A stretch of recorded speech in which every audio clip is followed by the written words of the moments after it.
En mai 68, dans les rues de Paris, on criait « Sous les pavés, la plage ».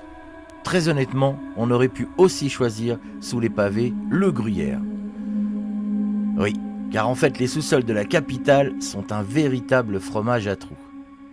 Bon, vous commencez maintenant à comprendre où je vous emmène ? Eh oui, exactement, c'est sous terre, et plus exactement dans les catacombes de Paris. Ce Gruyère, qui est en fait une carrière, s'étale sur plus de 3000 hectares, ce qui représente environ 40% de la superficie totale de Paris. Il y a dans ces catacombes plus de 300 km de galeries sous les pieds des Parisiens, de quoi se perdre dans un monde rempli d'histoire et de légendes. Avant d'approfondir la question, si vous le voulez bien, faisons un peu d'histoire. Durant le Moyen-Âge, la ville grandissant à vue d'œil, on a dû extraire des carrières souterraines de la pierre pour pouvoir construire de nouveaux bâtiments.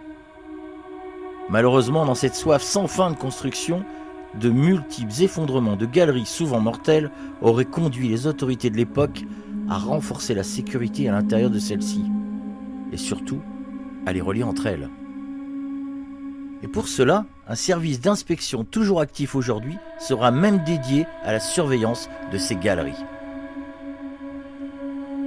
Au XVIIIe siècle, un problème majeur viendra ternir la vie des Parisiens. Un énorme manque de place va survenir.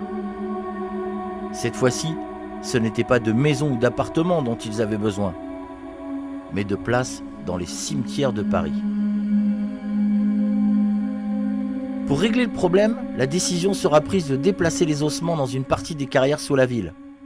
À l'époque, les ouvriers en charge de cette sale besogne les entasseront en vrac sans précaution et un peu n'importe comment dans les galeries. Alors oui, si on apporte de l'importance à la croyance qui dirait qu'un corps inhumé sans rite religieux est un potentiel fantôme, on pourrait commencer à avoir peur. Car il y aurait environ 6 millions de corps entassés n'importe comment dans les sous-sols de Paris. Théoriquement, depuis l'arrêté préfectoral du 2 novembre 1955, les catacombes sont interdites au public, excepté un petit kilomètre 500 aménagé spécialement pour la visite touristique. Malgré cet interdit, les catacombes attirent toujours autant de monde et en deviennent le terrain de jeu de nombreux explorateurs qui sont en général des spécialistes de ces lieux. Par abus de langage, on appellera ces Indiana Jones des catacombes, des cataphiles. Il faut savoir que ces envies d'exploration ne datent pas d'aujourd'hui et remontent à une très lointaine époque. En effet, en mai 1777, soit un mois après le commencement des travaux de sécurisation des galeries, les services de police constateront que pendant la nuit, des individus s'introduiraient dans les carrières instables.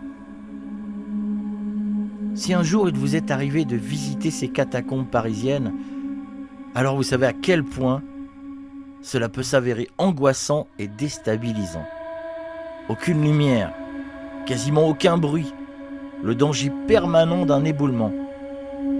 À 15 mètres, sous Paris, les règles ne sont plus les mêmes.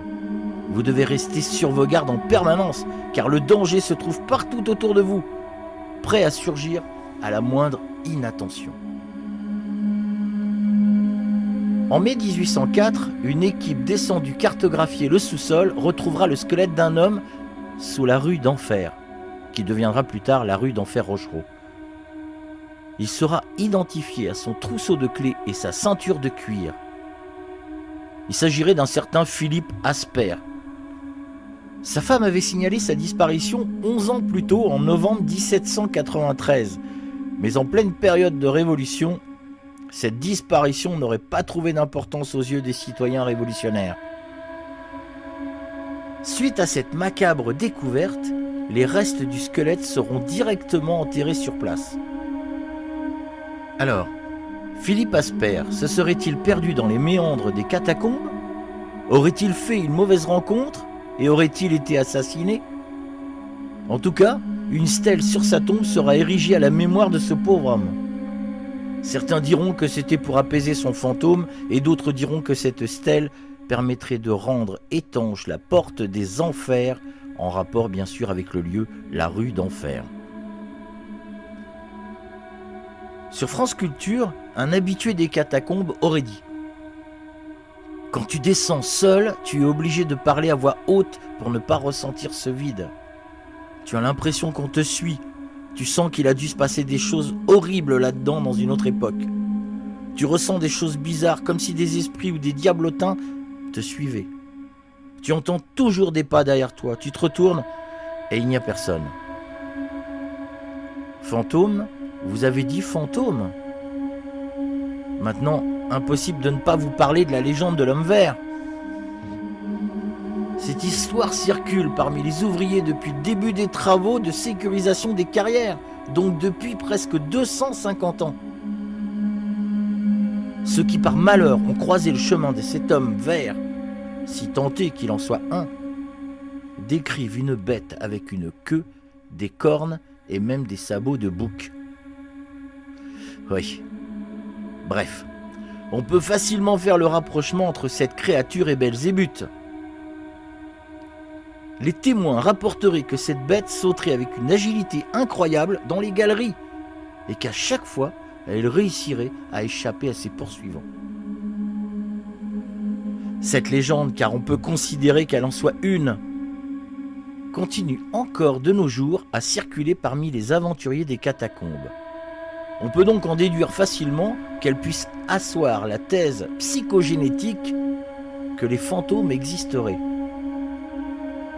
Ou bien tout simplement qu'ils seraient juste des inventions de notre esprit. Je vous laisse faire votre propre opinion.